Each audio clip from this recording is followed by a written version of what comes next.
Now, before I start this part, I think it's important to realize that the MENA region cannot be understood as a homogeneous grouping of nations, but rather its term MENA is probably used more as a simplistic term for that region. But within the region of MENA, you have also sub-regions.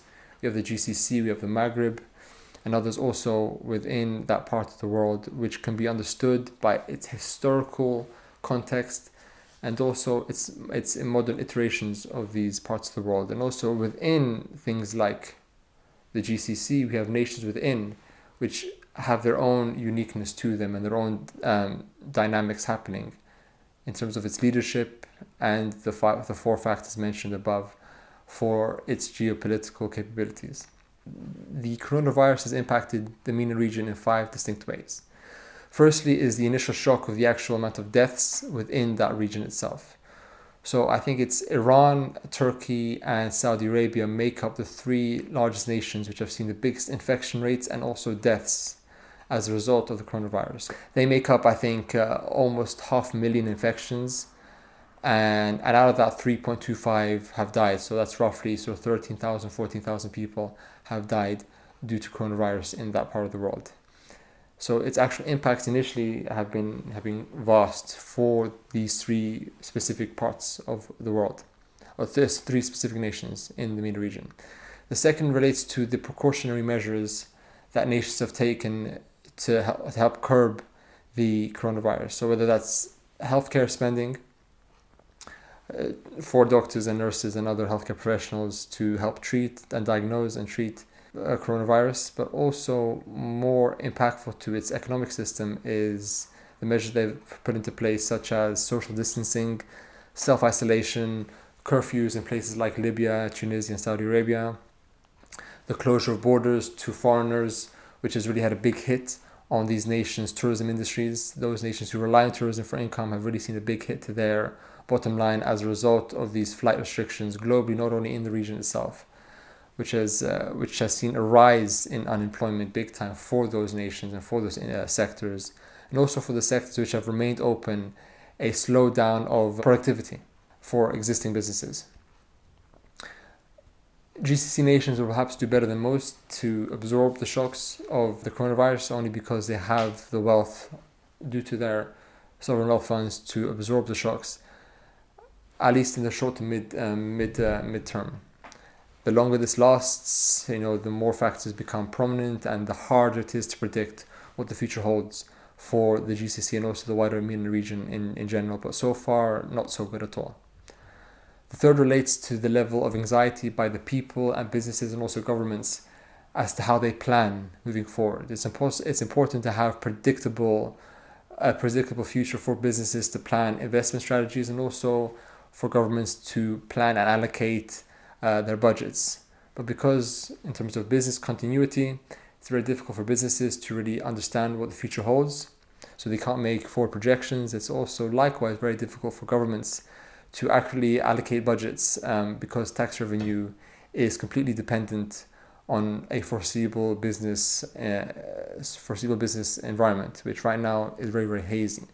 The fourth relates to consumer demand from non-MENA countries, because it's all well and good for MENA countries themselves to have a robust healthcare system and to have employment within their countries. But if there's no external demand coming from nations such as America, China, or even Europe, then exports that go into these places, such as oil and gas, we have seen a complete, nosedive from demand. So even if they do clean up or make their healthcare systems robust, then if there's no demand for products, then the recovery won't come in time and won't come at all. So we will continually see unemployment and also the pressures socioeconomically and also geopolitically that come from such bad things in society.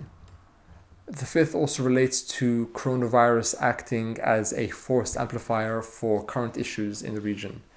We see things like terrorism, unemployment, governments which are not seen as favorable towards the people being factors in the phenomenon or in the geopolitics of the MENA region, and coronavirus has only added more pressure onto governments to respond as best they can to these struggles.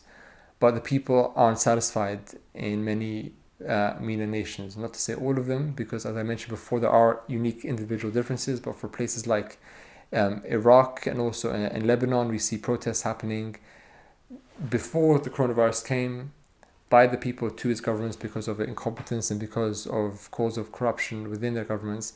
So this is going to be a really hard time for governments to respond properly, given the fact that they have no money in their budgets to respond properly. In fact, many MENA nations, or almost all nations in the MENA region, have gone to the IMF to seek relief and bailouts from them. So this is going to add pressure to nations' budgets, and also those who are poor right now in these nations are going to continue to be even poorer. Those who are middle class are going to lose out on this, which is a shame, and which is something that I don't think the region is prepared for at all. Given the history of violence and the history of geopolitical turmoil in the region, this is the last thing that the MENA region really needed right now. So in terms of questions to consider for investors, firstly is, how has COVID-19 specifically impacted MENA nations and intra-MENA regions like the GCC? 2. Will low oil revenue create a turbo demand for revenue diversification in the GCC? 3. What will the extent of the corporate and sovereign debt crisis be in MENA as a result of COVID-19? 4. What will the future hold of the EastMed offshore gas project? 5. Arab Spring 3.0. Which non-GCC nation facing popular unrest due to the economic crisis? 6. China's growing role in MENA. How will the NATO, EU, US regional strategy respond? 7. What are some of the economic mitigation options of Arab sovereign wealth funds in the post-corona era? 8.